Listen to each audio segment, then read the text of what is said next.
Oh, and I love ko rin kay Byeon. So, aminin mo, Medyo. di ba, kay Sonjaya. Sanjaya! Sanjaya! Ito yung talagang totoong rurok ng pag-aartista sa Korea. Rurok talaga. Pero kasi ang dami ko na na-interview sa'yo about it, di ba? True, So, ano yung mga masasabi mo? So sa mga first time na hindi ka pa, like first time kang ma-encounter, whatever, you are a professional actress in Korea. Yes. Right. But I started as a musical actor. Correct, Yun. correct, correct, Yun yung correct. medyo start ko talaga. Theater talaga. But, while I was performing sa musical, nagkaroon ng, yung first movie ko, nagkaroon ng offer. So, parang nag-audition ako, and then, yun. So, I was able to Parang enter. nakapasok ka. Nakapasok ang Yes. kalahating paa. Yes, Ganyan. yes. Pero, sino yung, kasi ang dahil mo na nakatrabaho. Medyo. Ano yung mga memorable experience mo sa mga experiences sa Parang mga lahat nakatrabaho? naman, siya, may special na. Kasi syempre, ibang actor, iba-ibang situation. Correct. Ganon. Siguro yung pinaka parang very, parang fulfilling din sa akin when it comes to the career as an actor. Yung kasama si Lee Seung-jae, Son Seung-nim. What was parang, the movie name? it's called Stand By Me. Pero in Korea, Stand by me. Nobody knows. yes. Lumalabas yung edad. Medyo, Ayun. yes, Okay, hindi go. ako nagre-reveal niya na. Pero yun, siya, kasi parang first na supporting actress ko talaga yan na role.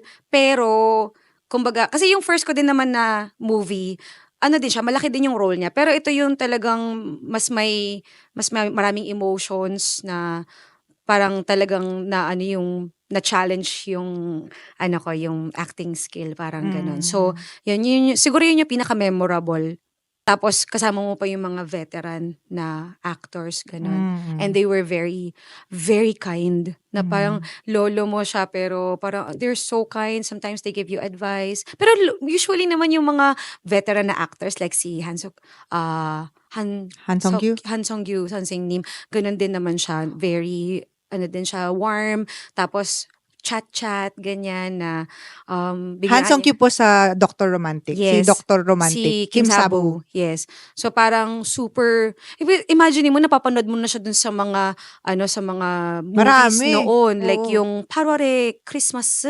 August and Christmas. Christmas in and August. Yung ganon. Na mga talagang veteranong aktor na.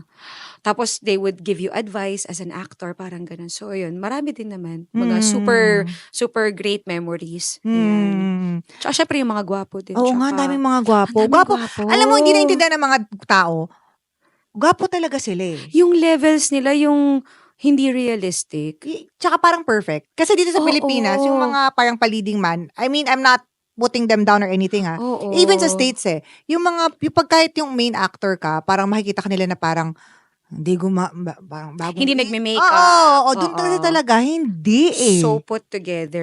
As in. Tsaka kasi lahat yon parang may training eh. Exactly. The way they smile. Exactly. The way they project. The way they carry themselves out in the public. Lahat siya, parang kasama yun ng training mo, diba? So parang, so medyo talagang sila, well-curated. Correct. Diba? Kumbaga Yun. parang, pinerfect mo na bago inilabas. Yes. So yun. Most likely that's not their real persona. I mean, siguro in real life talagang wasak. Pero kapag once they step out of the house, wala na yan. May actor ka na. Actor yan. Ganun. Oo, ganyan. Kaya sobrang gwapo nila. True. Kasi lahat yun pati yung galaw ng muka. Actually, we're gonna talk about that. Yes, We're gonna talk about the differences. Kasi I always tell my actors that, na parang iba talaga yung actingan requirements sa Korea at iba yung actingan requirements sa Pilipinas. Yes. Syempre, dito lang masyadong iba yung requirement. Hindi ko naman talaga. masyado na-experience, so wala akong, I cannot compare. Pag nanood ka lang. Ayun, yung mapapanood ka Kahit na panood mo lang lang sa TV. Di ba manood ka? Totoo ba? Yung totoo. Ano tong reel na to? Nakikita ko tong reel na to eh. Yung may hu, tapos si ate. Tapos mamamatay na yung ganun parang, ate, Dili na lang ako mag-talk. Dili na lang ako mag-speak, me. wait, ang sakit sa ulo. Kaya Wait, na nga. sorry. But anyway, so napag-usapan mo sino yung mga sobrang gwapo? Talagang yung mga talagang, oh my God. Ang gwapo. Siguro yung like, face talaga.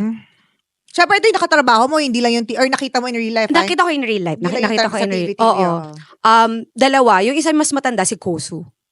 Okay. Grabe, ang gwapo talaga Okay. niya. Tsaka si Park Hyung-sik. O, di ba? Na-feel mo yun talaga. Kasi niyakap mo nga siya, di ba? Tsaka hindi talaga, whenever people ask me, na parang ano yung favorite mong na host? Marami naman. Pero with Park Hyung-sik kasi, Nakakagwapo yung bait niya. oo, gagi, parang maganda yung pagpapalaki ng magulang. Paano yung perfect?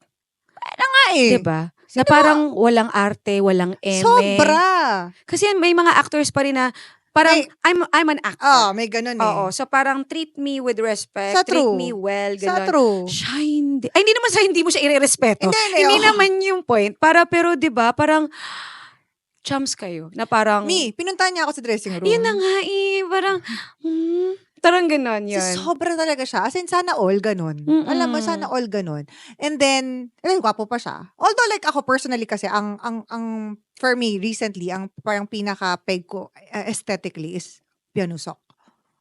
Yeah. Oh, and I love ko rin kay Byeonusok. Aminin mo, Medyo. di ba? Kay Sonjaya. Sanjaya! Yan. Pero, syempre, iba pa rin yung pag nakakita Nakaano mo talaga, tapos mabait talaga, di ba? Pero, bait na naman si Byeonusok. Oo naman. Feeling ko naman. Tsaka tangkad. Oo. Ang maganda kasi kay Byeonusok, di ba, nag-ghost ako for him. Oo. Di ba, sobrang perfect niya. Oo. Pero yung personality niya, I don't know if I can really say this, but yung personality niya, parang mo siyang kaklase. Talaga ba? May Ang nagtanong nga cute. sa akin ano pong amoy ni Byeonusok? Tinanong ako nung nag-host ako kay Byeonusok, how does he smell? Amoy tropang jojowain. Wait, anong amoy yun? Amoy na tropang jojowain. Kasi pag nagsabi ako ng amoy, hindi siya literal smell. It's like the bunigi, the aura. Okay. Alam mo yung si Byeonusok, parang pag alam mo parang, tropa, okay, pakopya sa school, ganyan. Tapos parang, siyang parang tropa. maka-fall ka. Ganon. Ako lang naman Joseph to. Solis na. Ay! Hoy! Huwag ka nang diname drop ng mga Sorry. first love natin. High school Kasi na kilala naman. niya yung first love ko. Oo. First unrequited love, by the way. Yung baliw talaga. Tapos sumulat siya ng musical para dun sa guy na yun. Tapos hindi yan appreciate. Talaga ba? Ay, hindi ko to alam Oo, gagi nung prom, 4th year. Ay, tangina niya. Bakit? Anong ginawa niya? Wait, I forgot. Hindi asawa ko, di ba? Ay, oo nga naman. Oo. Okay lang naman. Nakakaintindi nga pala ng Tagalog. Oo, kung natin Tagalog na nga pala. Balik tayo sa mga gwapong Koreano. Okay, doon Sa na lang mga tayo. gwapong Bumalik na tayo. Koreano. Huwag na tayo sa Pilipino. Wait. Yes. Okay, si Park Hyung-sik. Sino pa? Nakatrabaho mo na ba si Im Shi-won? I love Im Shi-won. Hindi pero I really Diba? want to. Tsaka Mata-mata, si D.O. no? Parang feeling ko, D.O.? ang galing-galing. Ay, may nagre-react doon sa may... Kyung-soo? Oo. Yan talaga ang May rurot nagre-react ng doon sa may tagumpay. likod. Si Kyung-soo tsaka si Im Shi-won. Ako, pangarap ko talaga magkatrabaho sa together eh. Yes. Parang wala nang script, mata-mata lang. Diba? Diba? Yung wala talaga. Parang NQ. D.O. Paano? NQ. Okay, mata-mata Actor lang. ba to dati? Hindi naman eh. Actor siya. Hindi, pero EXO. Actor siya. Ginawang EXO. Parang, the child actor siya yun. Alam ko, parang... Si D.O.? Oo, hindi naman sobrang child actor, pero parang ever since, meron na talaga siyang acting kineme. Pero Im Shi-won and D.O. rurok ng Tagumpay. Siguro kung makakasama ko siya sa baka fulfilled na ako for that year. As in, And right? the next 5 As years. in, right? Tapos nafe-feel nila yung nafe-feel nila yung... Yung pangarap mo siyang makatrabaho. Sino yung mga pangarap mo? Recently. Kasi pag nakita ko yung acting niya, grabe talaga eh. Parang, kaya ba talaga? Tsaka mahusay kasi sila pareho, Im Shi-won and To Kyung-soo. Mahusay silang pumili ng roles. Yes. So they get the roles that would really, really showcase their acting capabilities. Paano maging talented? Na ang galing-galing niyang kumanta. Parang Ayu din eh. Galing-galing nilang kumanta, ang galing-galing nilang umarte. Pwede bang lilahat nyo na? Parang ganun. Pwede bang favorite din kami ni Lord, hindi lang yung kayo? Oo, tas ang gaganda't gwapo nyo pa. Parang nangyari sa bakit? Ano nangyari sa buhay? Bakit? May ganun. Hindi naman. Sige Meron na. naman, love naman ako ni Lord Alam for naman who I talaga am. tayo ni Lord, di ba? Oo, for who I am. Iba rin kasi yung, so ngayon, ang gusto, ang pangarap mong baga parang goal mo is To Kyung-soo. Oo. Okay. Pero hindi Manifesting. nanay Parang yung Sana wag ka naman nanay ni Kyung-soo. Grabe sana naman. yung pwede namang lang, yung youngest tita.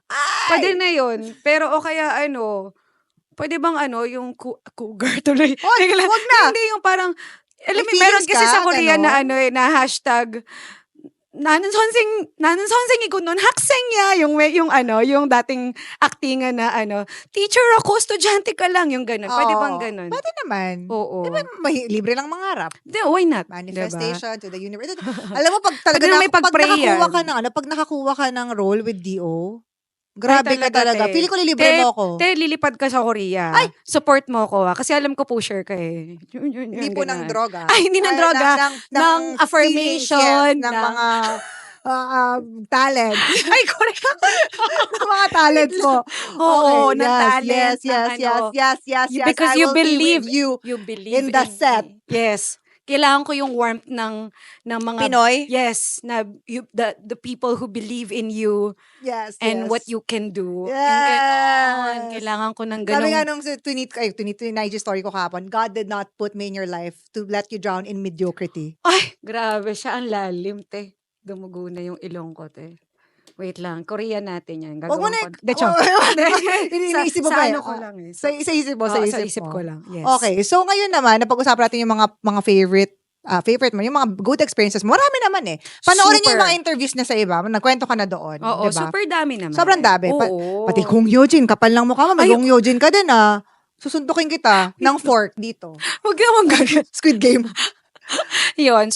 Sobrang Diba? talagang thankful ako na yung mga roles na nabigay sa akin and yung mga nakasama ko sa actingan, talaga I can get something from them. I can learn something from them na yung how they portray their roles and at the same time yung paano mag-relate sa mga tao, sa staff, sa ganun. Sobrang Iba din. ibang experience yun. Sobrang hindi mo siya mare-replicate anywhere. Alam mo yun, na parang, 'di ba? Worst experience mo though?